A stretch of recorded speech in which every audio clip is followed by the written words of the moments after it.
So, good morning, ladies and gentlemen. We are the team from the Chinese University of Hong Kong, and we are very glad to be here today to share with you our development strategy for Samsung. My name is Teresa. My name is Kathy. My name is Cindy. I'm Sherry. Okay, so let's begin.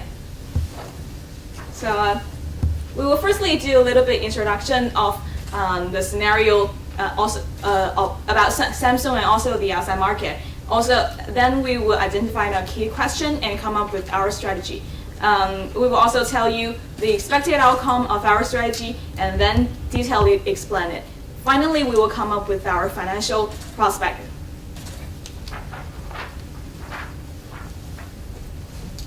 So after reading the case, I believe everyone here know more or less have already a lot of understanding about Samsung, also the market. So I will not waste the time here explaining a lot of background. But I think there are certain very important facts about Samsung that we have to know.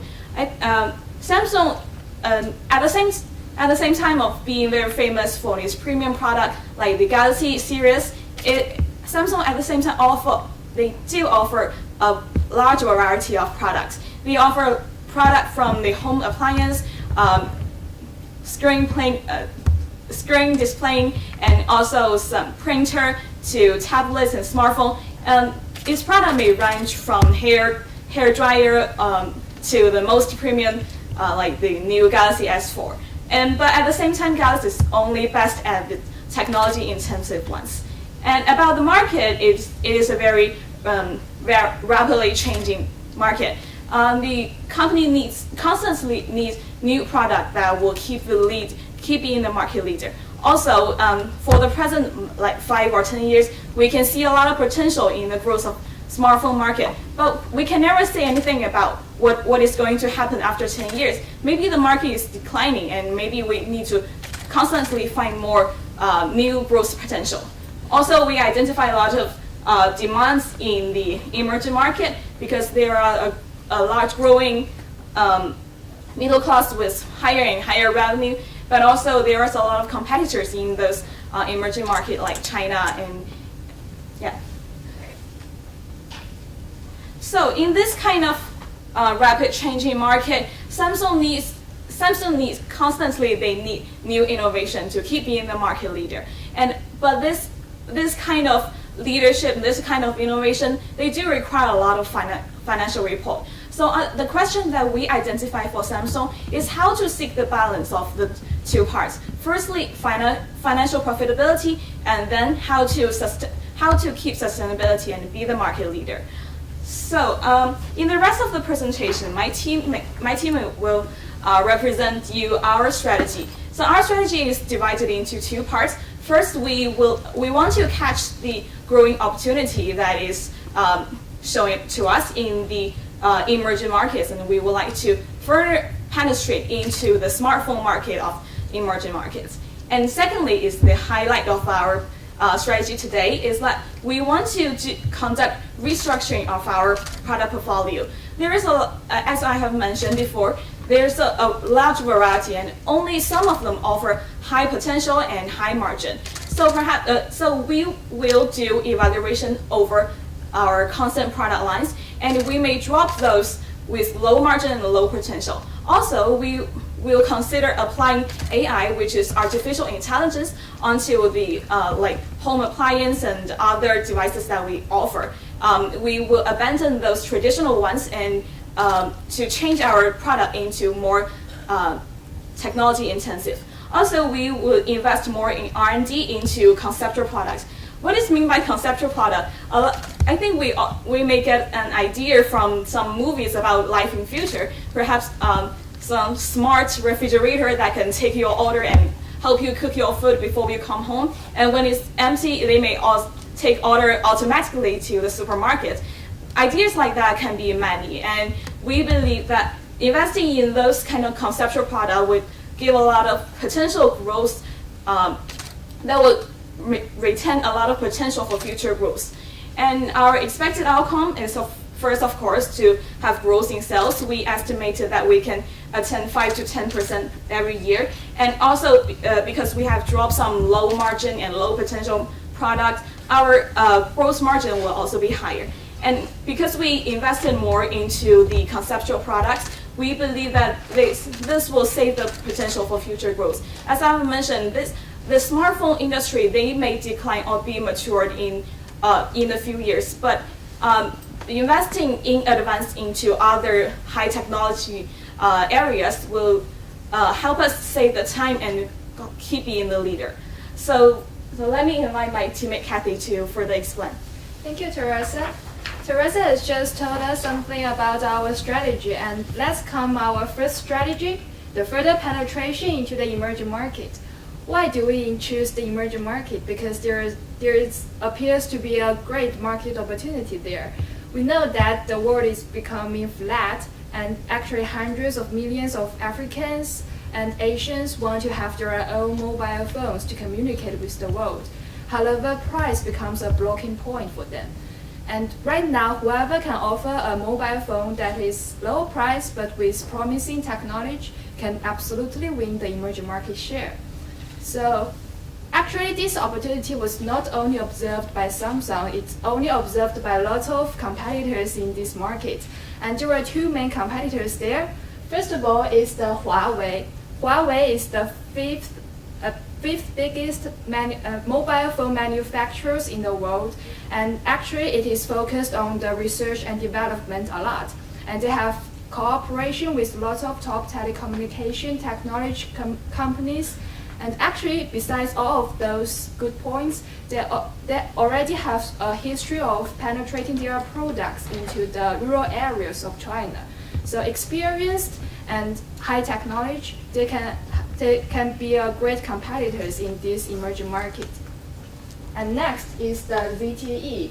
ZTE is the third biggest mobile phone manufacturers in the world, and it is focused on the niche low-cost mobile phone market. And it has a unit price of $150 for their mobile phone. So the price advantage is a great competitive power for them. And besides, they have a great technology in the telecommunication software. So it can also be a great competitor for us. So how could Samsung stand out from this aggressive competition? I think there are three main competitive advantages. And first of all is our core advantage, that is our brand awareness. As we all know, whenever we talk about the Samsung, we will always think about the innovation, the cutting-edge technology, and also the leading design. So if we have the same price as Huawei and ZTE, people will absolutely choose the Samsung instead of the ZTE and Huawei, which may appears to be a pirate brands for them. And next two advantage actually combines the advantage of Huawei and ZTE.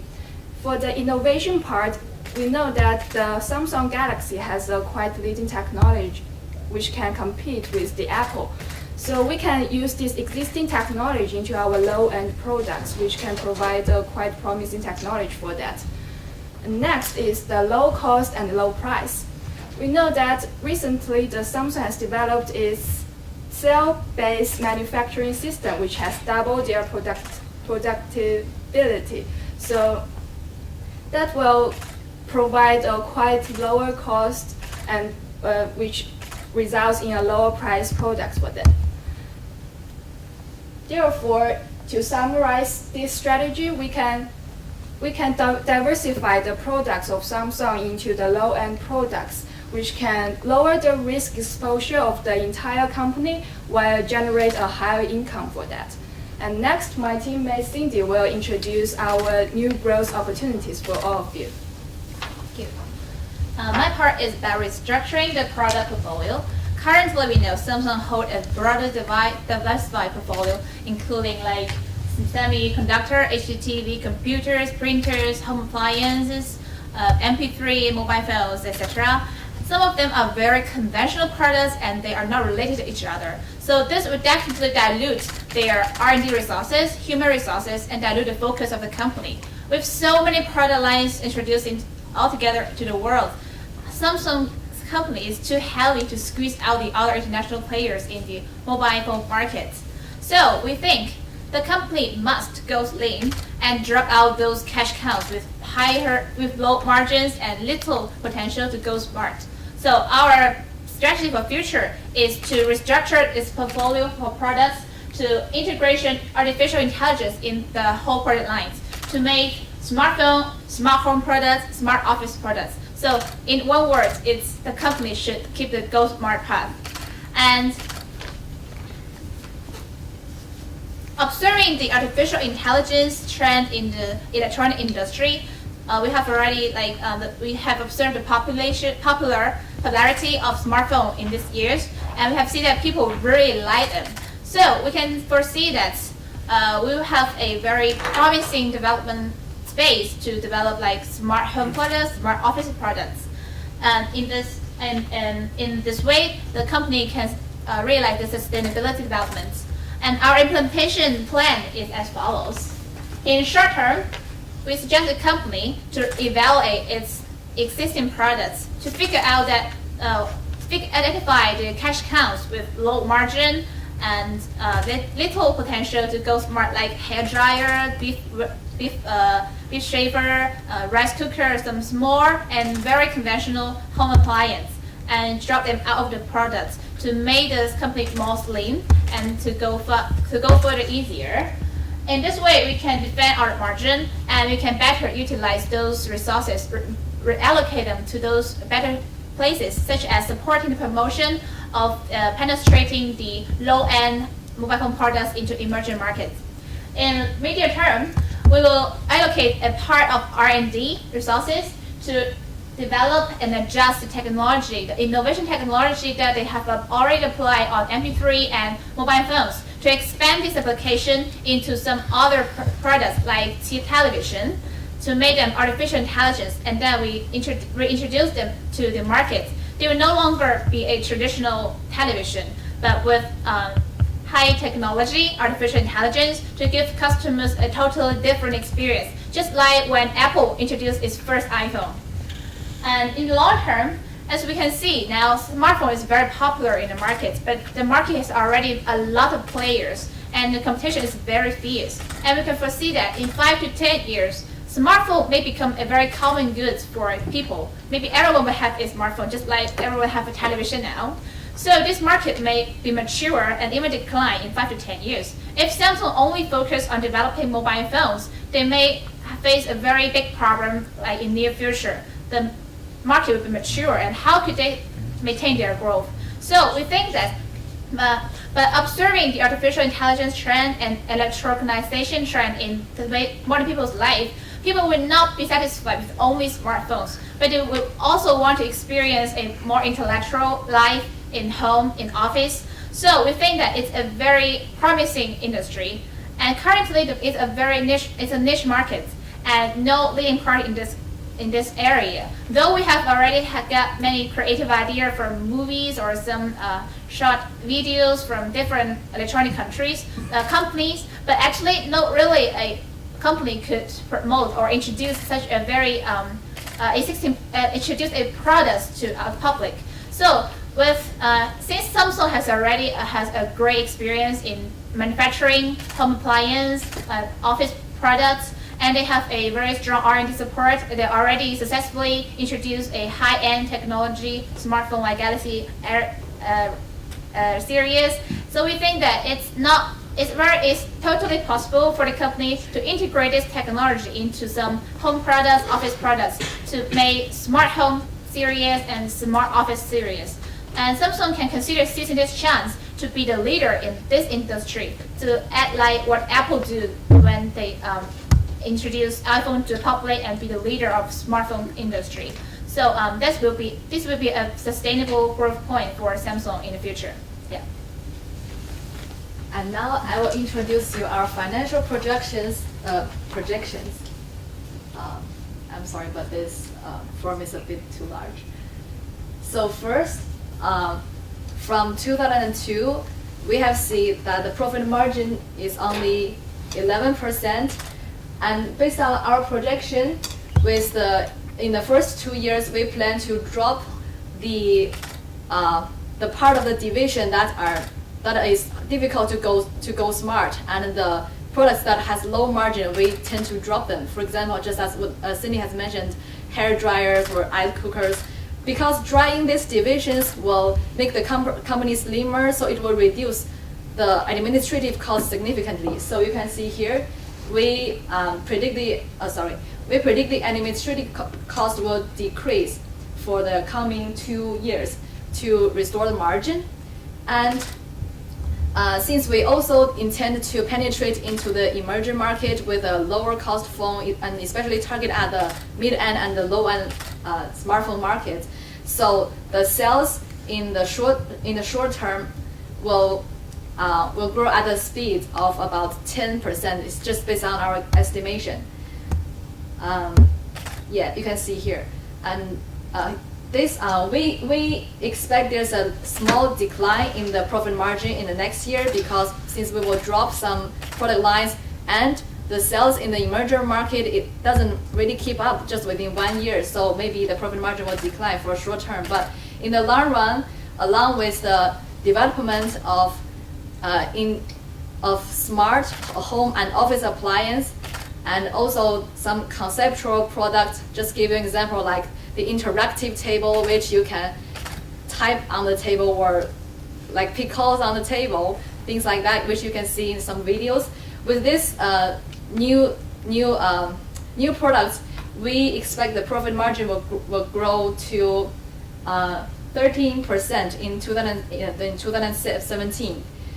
And some other points to note is that the sales and marketing costs, because we know Samsung invests a lot in sales and marketing to compete with iPhone, but so we do not intend to reduce this part of cost because it's crucial to the company, but we intend to transform the use of it, because currently the marketing costs just focus on the Galaxy series. But the Galaxy series is for the premium market, and we intend to use the cost into the low end, and the low end market into the emerging countries. And other points to note is that from 2014, you can see the sales and marketing cost will be steadily increasing, and also with the R&D cost. This is because as we suggested, Samsung should release their new products into smart home appliance and office appliance, so they will need additional advertising and also management cost for that new product. So that's basically how we project the financials, and you can see with our plan, the company can successfully restore their profit margin. And here is a detailed implementation plan. So I'll just quickly go through this. In the short term, the company will first enter the mid and low-end smartphone market in the emerging market, and also drops those products with little potential. And in the long term or mid-term, the company will focus its development into the smart home appliance and smart office appliance, and also some conceptual new products. Yeah, and that's all for our presentation. Thank you for listening. Yes. You mentioned as part of your long-term strategy that your products were going to be eco-friendly. What did you mean by that? Eco-friendly. Samsung already is listed in the top 10 eco-friendly company in the carbon dioxide disclosure index. So now they are developing some materials to make their mobile phones, MP3s to be environmentally friendly. Banning to use the materials that are toxic with environment and humans. So we think that this is meets the trend of the industry development. So we suggest the company should keep going in this green material development and continue to use it in MP3 and mobile phone devices, and maybe further apply them into some other products like televisions or some other products, so to make their products more eco-friendly, more attractive to people, and make our customers feel more safe when they use them, to give a better experience to our customers. Thank you.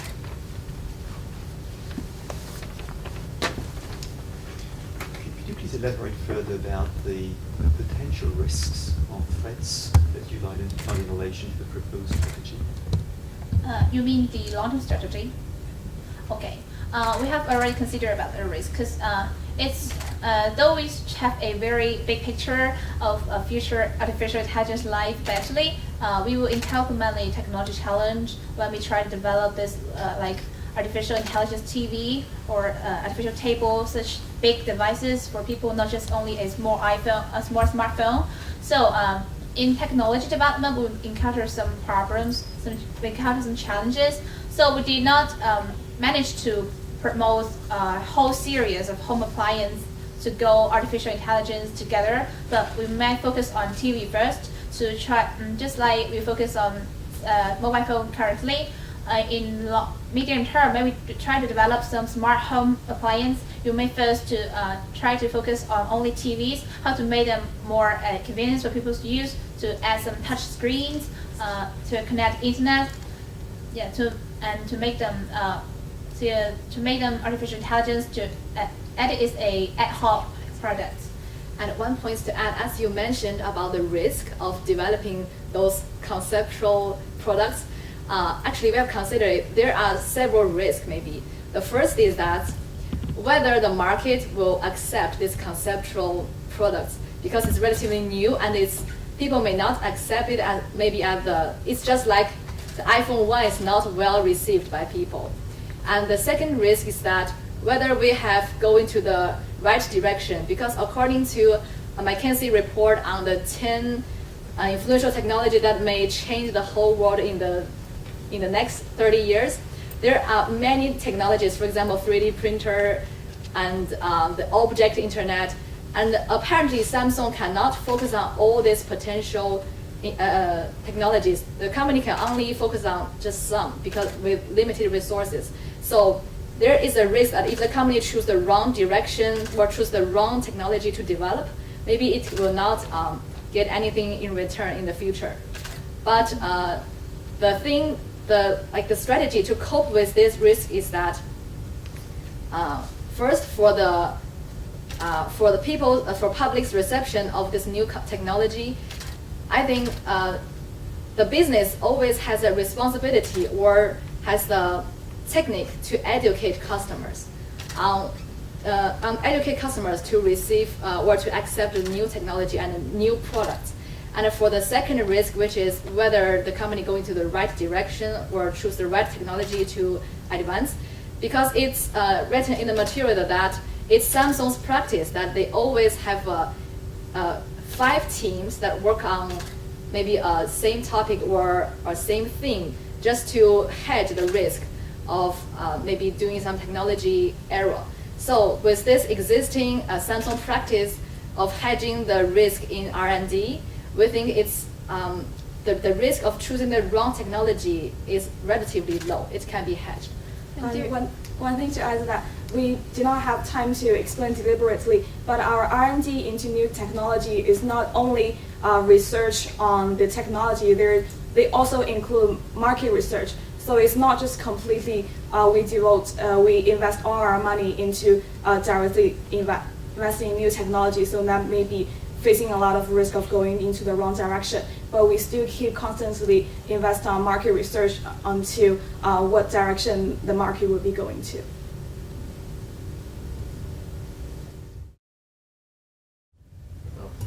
Good question. I understand that what you're trying to do is because presently to concentrate more on high profit and drop all those low cost margin product. But the thing is, on the long-term growth, you are looking for different sector of market like office and home appliance and supply of the technology. So in the long-term growth, are you looking for more growth potential or profit potential? Yeah, actually, this the growth potential and the profit doesn't contradict with each other, because what we see is that the existing traditional home appliance is actually a shrinking market, and the profit margin related to that is very low. Because in the material, the objective of the company is to find the growth opportunity to raise up their margin. So we're thinking of what kind of product can keep the company grow sustainably and also raise up the margin. So we think it would be better be totally new product, or at least not a traditional or existing product.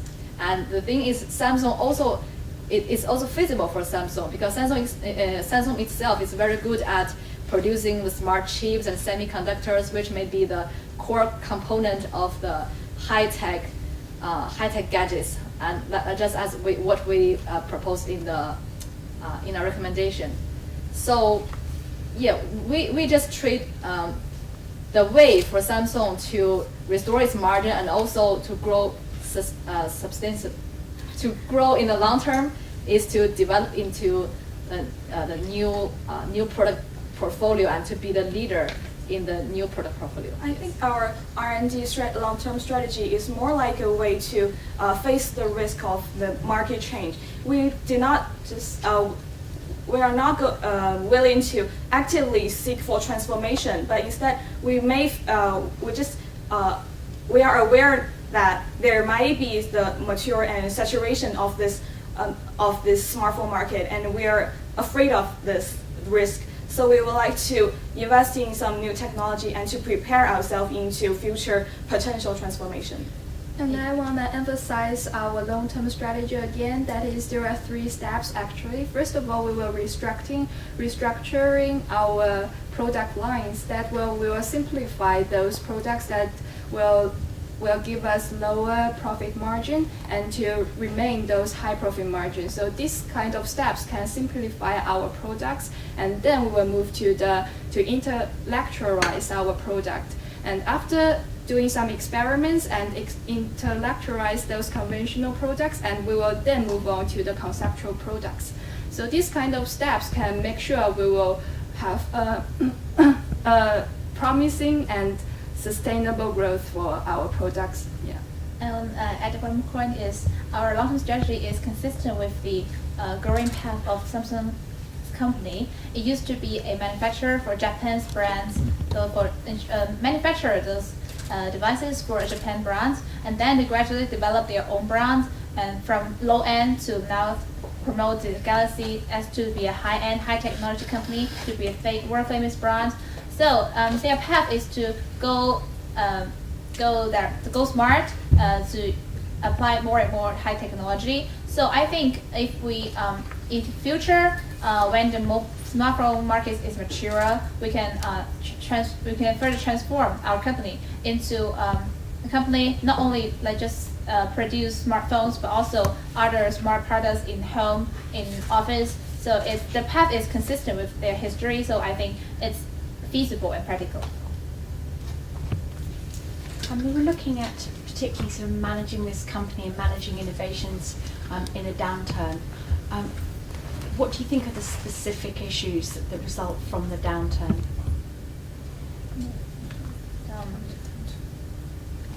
Well, currently, we observe the problem, just we have said, why we think that the mobile phone market will mature in near future, because we have already seen that like Galaxy S2, iPhone 4S, you can see when they do some update, maybe they promote some new series like iPhone 4S after iPhone 4, but actually the update is not so obvious. So this gives a sense of feel to us that the innovation in this areas has got a barriers there. So that's why we try to slim the company to cut the unnecessary costs and try to focus more on this area's research and development. Hopefully that we can get some new breakouts. And also in order to hedge the risk that the mobile phone market will really mature in this recession, we try to start changing our start to allocate some energy into developing some home appliance. And just one point to add, as you mentioned about the management of the company, we have read in the material that the company has already changed its old one president management model into like at least have many top executive. Yeah, I have the executive boards. So this is already a change in the management style for the company. So I think in the future, since the company will devote more and more into developing their new products, so there should be more and more democracy in the company's management team. So I think the company should keep this trend of the democracy within their top management, and also maybe restructure the power of different departments, maybe give more power to the R&D, give more autonomy. I'm really sorry. The autonomy to the R&D department. Yeah, things like that.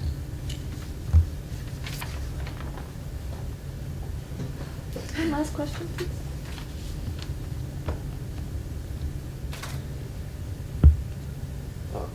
Third question. You talk about Samsung and going from business to more to the customer. I understand they have the partner with business on B2B supply, like the screen or whatever to Apple and stuff. Can you elaborate more on this, because I never touched on that part of it? Yeah, we noticed that they have basically two areas of business. One is B2B, mainly for like semiconductors, chips to sell to other companies, and the other part is consumer goods like mobile phones, MP3s, printers. That's a B2C market. Our plans basically, our presentation is basically more focused on B2C market. And as for B2B, we will continue to develop the semiconductor, since this technology can also help us, can be integrated into the further development of some smart products like phones, MP3 players, even our TVs. So this technology will, they are integrated with each other. So that will not be a dilution. As for they encounter some problems, some declines in revenue for the semiconductors. So we may try to change. We might foresee the profit from researching in semiconductor chips from solely doing B2B business to integrate to see them as a part of development of our own products. So so it could be served for two functions. First, we can directly sell to some other business companies for profit. Next, we can use it ourselves to better improve our own products. I think our B2B part of business also will apply our restructuring plan. We will also, because there are also a variety of product into that B2B business, and we will also evaluate and pick those most potential and most high margin ones to continue and develop. And actually, in the future, if we developed a new technology like the touch screen on the table, actually that kind of technology can also be used in the B2B business, such as we can sell our technology to the TV industry companies to utilize on their products. So that can also boom in our B2B business. Okay. Thank you very much.